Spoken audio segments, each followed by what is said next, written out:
여호수아 18장 1절에서 28절 말씀입니다. 우리 함께 봉독하겠습니다. 이스라엘 자손의 온 회중이 실로에 모여서 거기에 회막을 세웠으며 그 땅은 그들 앞에서 돌아와 종복되었더라. 그러나 이스라엘 자손 중에 그 기업의 분배를 받지 못한 자가 아직도 7지파라. 여호수아가 이스라엘 자손에게 이르되 너희가 너희 조상의 하나님 여호와께서 너희에게 주신 땅을 점령하러 가기를 어느 때까지 지체하겠느냐? 너희는 각 지파에 세 사람씩 선정하라. 내가 그들을 보내리니 그들은 일어나서 그 땅을 두루 다니며 그들의 기업에 따라 그 땅을 그려가지고 내게로 돌아올 것이라. 그들이 그 땅을 7부분으로 나누되 유다는 남쪽 자기 지역에 있고 요셉의 족속은 북쪽에 있는 그들의 지역에 있으니 그 땅을 7부분으로 그려서 이곳 내게로 가져오라. 그러면 내가 여기서 너희를 위하여 우리 하나님 여호와 앞에서 제비를 뽑으리라. 너희 사람은 너희 중에 분깃이 없나니 여호와의 제사장 직분이 그들의 기업이 됨이며 각과 루벤과 므낫세 반지파는 요단 저편 동쪽에서 이미 기업을 받았나니 이는 여호와의 종 모세가 그들에게 준 것이니라 하더라. 그 사람들이 일어나 떠나니 여호수아가 그 땅을 그리러 가는 사람들에게 명령하여 이르되 가서 그 땅으로 두루 다니며 그것을 그려 가지고 내게로 돌아오라. 내가 여기 실로의 여호와 앞에서 너희를 위하여 제비를 뽑으리라 하니 그 사람들이 가서 그 땅으로 두루 다니며 성읍들을 따라서 7부분으로 책에 그려서 실로 진영에 돌아와 여호수아에게 나오니 여호수아가 그들을 위하여 실로의 여호와 앞에서 제비를 뽑고 그가 거기서 이스라엘 자손의 분파대로 그 땅을 분배하였더라. 비냐민 자손 지파를 위하여 그들의 가족대로 제비를 뽑았으니 그 제비 뽑은 땅의 경계는 유다 자손과 요셉 자손의 중간이라. 그들의 북방 경계는 요단에서부터 여리고 북쪽으로 올라가서 서쪽 산지를 넘어서 또 올라가서 베다웬 항무지에 이르며 또 그 경계가 거기서부터 루스로 나아가서 루스 남쪽에 이르나니 루스는 곧 베델이며 또 그 경계가 아다롯 아달로 내려가서 아래 벳호론 남쪽 산 곁으로 지나고 벳호론 앞 남쪽 산에서부터 서쪽으로 돌아 남쪽으로 향하여 유다 자손의 성읍 기럇바알 곧 기럇 여아림에 이르러 끝이 되나니 이는 서쪽 경계며 남쪽 경계는 기럇 여아림 끝에서부터 서쪽으로 나아가 넵도아 물 근원에 이르고 르바임 골짜기 북쪽 흰놈의 아들 골짜기 앞에 있는 산 끝으로 내려가고 또 흰놈의 골짜기로 내려가서 여부수 남쪽에 이르러 엔로겔로 내려가고 또 북쪽으로 접어들어 엔 세메스로 나아가서 아둠밈 비탈 맞은편 글릴롯으로 나아가서 루벤 자손 보안의 돌까지 내려가고 북으로 아라바 맞은편을 지나 아라바로 내려가고 또 북으로 벳 호글라 곁을 지나서 요단 남쪽 끝에 있는 여메 북쪽 해만이 그 경계의 끝이 되나니 이는 남쪽 경계며 동쪽 경계는 요단이니 이는 베냐민 자손이 그들의 가족대로 받은 기업의 사방 경계였더라. 베냐민 자손의 지파가 그들의 가족대로 받은 성읍들은 여리고와 벳 호글라와 에메크시스와 벳 아라바와 스마라인과 베델과 아윈과 바라와 오브라와 그발 암모니와 오브니와 게바이니 12성읍과 또 그 마을들이며 기브온과 라마와 부에롯과 미스베와 그비라와 모사와 레겐과 이르브엘과 다랄라와 셀라와 엘렙과 여부스 곧 예루살렘과 기브앗과 기랴시니 14성읍이요 또 그 마을들이니라. 이는 베냐민 자손이 그들의 가족대로 받은 기업이었더라. 아멘. 네, 지금 이스라엘 백성들이 땅을 분배받고 있는 장면입니다. 계속해서 땅을 분배받으면서 그 분배받고 배치되었던 그 영역대로 정복 전쟁을 해나가면 되는 것입니다. 그리고 이 이스라엘 백성들의 원래 본진 중심지는 길갈이었습니다. 지금까지 요단강을 건너와서 길갈에 진을 쳤고 거기서 할례를 받고 거기서 유월절과 무교절을 지키고 거기서부터 신앙을 다짐하면서 여리고성을 점령하기 시작했습니다. 거기에 또 기념비도 세웠습니다. 이제 뒤로 다시 돌아갈 수 없고 앞으로는 적밖에 없다는 것을 결의를 다진 중심지였습니다. 이 신앙의 중심지에서 이제 이스라엘 백성들이 본진을 옮겨가기 시작합니다. 오늘 본문 18장 1절 말씀에 보면 온 회중이 실로에 모여서 회막을 세웠다라고 되어 있습니다. 이 실로는 이제 이스라엘 백성들이 전체적으로 지도를 그려볼 때 이스라엘 땅의 거의 가장 중심지에 있는 땅입니다. 우리나라로 치면 대전과 같은 그런 중심지라고 보시면 되겠습니다. 이 실로에 모여서 이제 정복 신앙의 결의를 다지고 정복을 하기 시작하는데, 이 실로라는 말은 우리가 잘 아는 샬롬이라는 말과 어원이 똑같습니다. 안식이라는 뜻이 있습니다. 이제 우리는 하나님 앞에서 안식하겠고 이 땅을 안식하는 땅으로 돌리겠다라는 결의를 다지는 그런 신앙의 중심지 역할을 앞으로 계속 하게 됩니다. 그래서 이 실로라는 것이 영적인 역할을 아주 오랫동안 하게 되는데, 사무엘서에 보면 한나와 엘가나가 기도하러 갔던 곳도 바로 이 실로라는 곳이었습니다. 여기서 이제 회막을 세우는데 2절 말씀에 보면 아직 지파별로 땅을 분배받지 못한 지파가 7지파가 있습니다. 이 7지파가 이 여호수아와 함께하는 이 땅 분배에 반응이 되게 미온적이었습니다.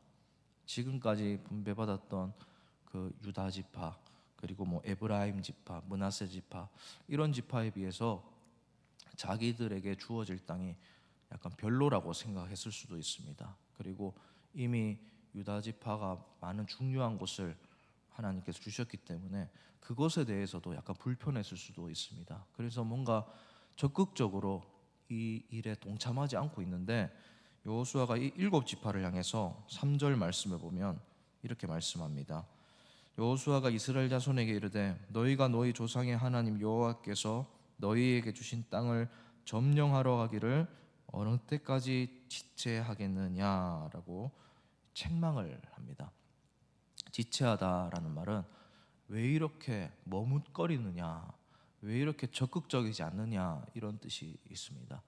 지금 뭔가 바로 기세를 몰아서 다른 지파들처럼 다 함께 한 마음이 되어서 이 가나안 땅에 안식을 선사해야 되는데, 하나님의 나라로 바꾸어야 되는데 지체하고 있는 그 세대를 향한 여호수아의 외침입니다. 그리고 이제 쭉 어떤 식으로 움직임을 해야 될지 쭉 나오다가 실질적인 대안을 제시하고, 그리고 11절 말씀부터는 이 베냐민 자손이 어느 영역까지 땅을 분배받는지, 그리고 어떤 도성들을 분배받는지 자세하게 나오고 있습니다. 특별히 이 베냐민 지파가 분배받은 땅 속에는 28절 말씀에 보면 예루살렘이라는 곳도 있습니다. 이 예루살렘은 우리가 잘 아는 그 영적인 그 수도 예루살렘을 말하는 것입니다. 이 여부스라고 불렸던 이 예루살렘을 분배받는데, 분배받고 나서도 한참 뒤까지 이 땅을 점령하지 못합니다. 성경을 보면. 그래서 사사기 1장 21절에 보면 사사기까지 왔는데도 여전히 그 땅이 여부수 족속의 땅으로 남아 있습니다. 나중에 사무엘하 5장에 보면 다윗 왕이 되어서야 이 땅을 겨우 점령을 해서 시온성으로 삼기 시작합니다. 아무튼 지금 이스라엘 백성들이 땅을 분배받은 과정 중에서도 다 쫓아내지 못하는 족속들이 있었고, 적극적으로 이 점령하는 일에 다 참여하지는 않았다는 사실을 발견할 수가 있습니다. 그런 세대를 향해서 여호수아가 왜 지체하느냐라고 다그치고 있는 것입니다. 여러분, 지금 가나안 땅으로 들어온 이 이스라엘 세대는 출애굽한 세대 다음 세대입니다. 이제 본격적으로 그 현실을 살아가야 되는, 가나안 땅에서 인생을 살아가야 되는 세대입니다. 근데 이 세대가 지금 뭔가 하나님의 약속의 땅에 들어왔음에도 불구하고 약간 미지근한 태도를 보이고 있는 것입니다. 이 세대를 향해서 여호수아가 바른 말을 해주고 있습니다. 여러분, 이런 모습은 오늘날 지금 이 시대에도 굉장히 필요한 것 같습니다. 요즘 우리 자라나는 젊은 세대들을 보면 바른 말을 해주는 사람이 잘 없습니다. 다들 조심스럽습니다. 왜냐하면 불편하다고 느낄 것 같고 그 말을 기분 나빠할 수도 있다고 여기기 때문에 제대로 그 행동을 짚어주는 어른들이 많이 줄어들어 가는 것 같습니다. 그런데 맞는 말, 옳은 말, 그리고 알아야 될 말을 반드시 해줘야 되는 책임이 우리 그전 세대에게 있는 겁니다. 어른 세대에게 그 다음 세대를 바르게 교육할 책임이 있는 것입니다. 그래서 요즘 자라나는 아이들 보면 사랑받고 존중받는 것은 참 바른 일이지만 너무 오냐오냐 키우는 경향이 있습니다. 그래서 훈육하는 것도 덜하고 조심스럽고 그냥 가만히 방치하는 듯한 느낌이 있는데, 바르게 이 아이들에게 바른 말을 해줄 어른들이 반드시 필요하다는 사실을 꼭 기억하셨으면 좋겠습니다. 그래서 우리 교회 안에 계신 영적인 부모님들이 우리 아이들이 바르게 자라갈 수 있도록 정말 성경적으로 또 진리 안에서 사랑을 듬뿍 담아서 꼭 무엇을 해야 되는지, 어떻게 살아가야 되는지 바르게 훈육시켜 주시고 교육시켜 주시는 우리 어른들이 되시길 바랍니다. 지금 여호수아가 그 역을 자처하고 있습니다.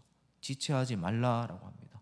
그리고 그 말만 하는 것이 아니라 실질적으로 어떻게 살아가야 될지 대안을 제시해 주고 있습니다. 이렇게 말만 하고 마는 것이 아니라 구체적으로 행동해야 될 행동 양식을 제시해 주고 있는데, 바로 4절 말씀에 있습니다. 4절 말씀에 보면 7지파 사람들을 3사람씩 선정하라라고 합니다.